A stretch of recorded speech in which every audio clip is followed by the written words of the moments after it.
It begins quietly, just as so many great stories in scripture and history do.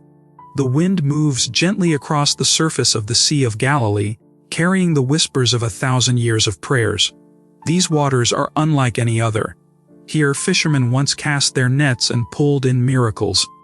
Here, storms once bowed before the voice of Christ. Here, Peter stepped out of the boat, trembling with both fear and faith. But now, in our own time, something startling has unfolded on these very same waters. In the shimmering afternoon light, a deep, unsettling hue has spread across the lake. Tourists pause in astonishment, their cameras raised. Locals stare in uneasy silence. For as far as the eye can see, the waves seem stained, red like wine, red like blood. Some whisper prayers, others whisper warnings. What does it mean when a lake so central to the life and ministry of Jesus changes so dramatically before our eyes? Is it a rare but natural event? Or could it be something more, a sign, a reminder, a call to wakefulness? The Sea of Galilee, also known as Lake Kinneret, is a freshwater lake in northern Israel. Though only about 13 miles long and 8 miles wide, it has held an outsized role in the shaping of faith, history, and culture. Entire chapters of the Gospels unfold here. The feeding of the 5,000, the calming of the storm, Jesus walking on water, the calling of the first disciples.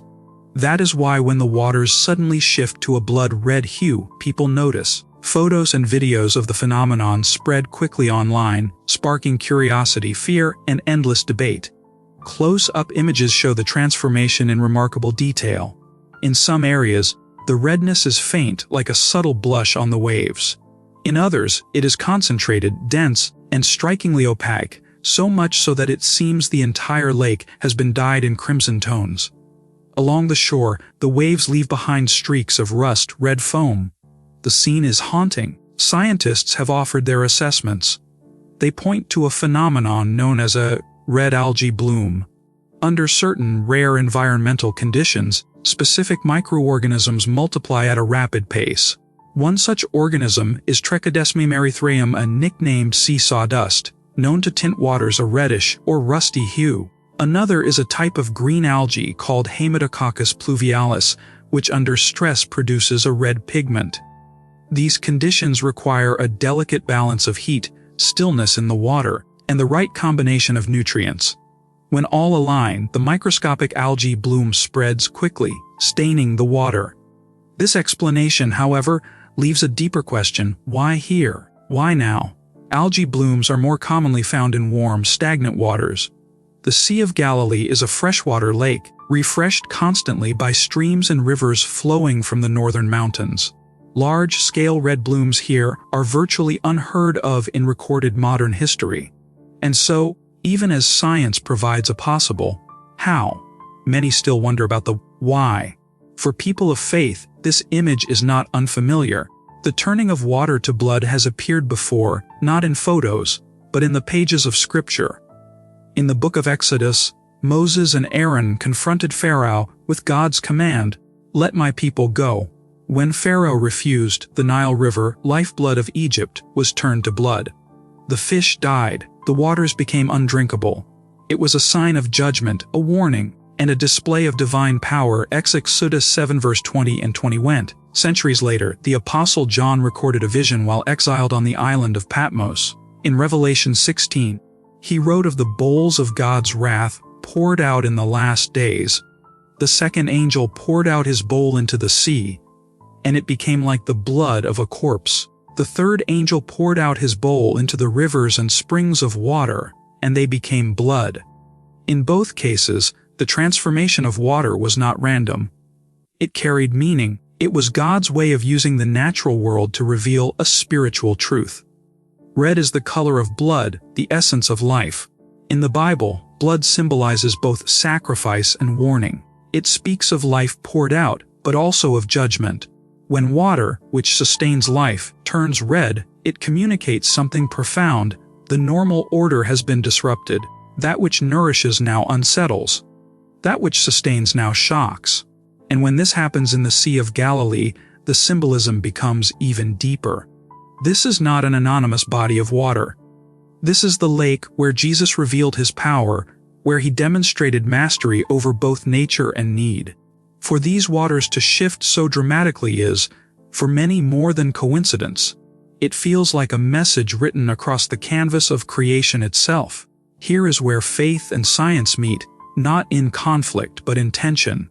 Science can explain the mechanics of what may have happened, but science does not address meaning. Scripture teaches us that God often works through the natural world to communicate deeper truths.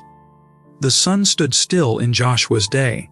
A star guided the Magi. Darkness covered the land at the crucifixion. God's creation has always been one of his messengers. So, when a body of water tied so closely to the ministry of Jesus suddenly turns red, it is fair to ask, is this meant to wake us up? Is this a whisper, or perhaps a trumpet blast, to a generation drifting into forgetfulness? The Sea of Galilee turning red would be enough to stir reflection on its own. But when placed alongside other recent global events, the picture becomes even more thought-provoking. The Euphrates River is drying, a phenomenon recorded by scientists and satellites alike. Revelation 16 verse 12 speaks of the Euphrates drying up to prepare the way for future events. Earthquakes and natural disasters are increasing in intensity and frequency, just as Jesus foretold in Matthew 24 verse 7. Strange sounds and signs in the skies are reported around the world, echoing imagery from Revelation 8. In Israel, preparations for a third temple continue, with priestly garments, instruments, and even the rare red heifer ready for ritual use. When viewed together, these occurrences feel less like isolated incidents and more like threads woven into the same prophetic tapestry. So, what should we take from the sight of a Red Sea of Galilee? Whether you see it as a natural anomaly or a prophetic sign, there are lessons here for all of us. Life is fragile. Just as a mighty river can dry or a lake can change overnight, so too can the securities we trust in. Wealth, power, technology, these are fragile foundations. Creation speaks. The heavens declare God's glory. The seas, rivers, and skies often remind us of truths we ignore in our daily rush. Prophecy is alive. For thousands of years, the Bible has spoken of signs in nature pointing to the end of the age. Whether this is one of them or not, the fact that we can even ask the question should stir us to reflection. Hope remains. Even in Revelation's darkest imagery, hope shines through. After the plagues, after the battles, there is a new heaven, a new earth, and a river of life flowing from the throne of God. Revelation 22 verse 20. Ultimately, whether the Sea of Galilee turning red is a divine sign, a natural occurrence, or both, the deeper question remains the same. Are we ready? Scripture calls us not to live in fear but in faith, not to panic but to prepare. Jesus himself said in Luke 21 verse 28, "When these things begin to take place, straighten up and lift up your heads, because your redemption is drawing near." This is not a call to speculation or obsession. It is a call to live with urgency, humility, and faith, to love our neighbor, to seek forgiveness, to walk closely with God, to remember that life on this earth, like the waters of a lake, can change in an instant. We began with an image, the waves of Galilee shimmering red in the afternoon light. Some call it science. Others call it prophecy. Perhaps it is both.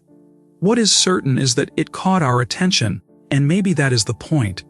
God does not always speak through booming voices or fiery skies. Sometimes he speaks through the quiet but unsettling shift of a familiar scene. Sometimes he paints a message across the waters where his son once walked. The Sea of Galilee turning red is more than a curiosity. It is a reminder that God is still present, still speaking, still calling. A reminder that prophecy is not dead history, but living truth. A reminder that the time to seek him is not tomorrow, but today. And so the question lingers, as the crimson waves lap against the shore, if God is speaking, will we listen? And if the signs are unfolding before our eyes, will we be ready?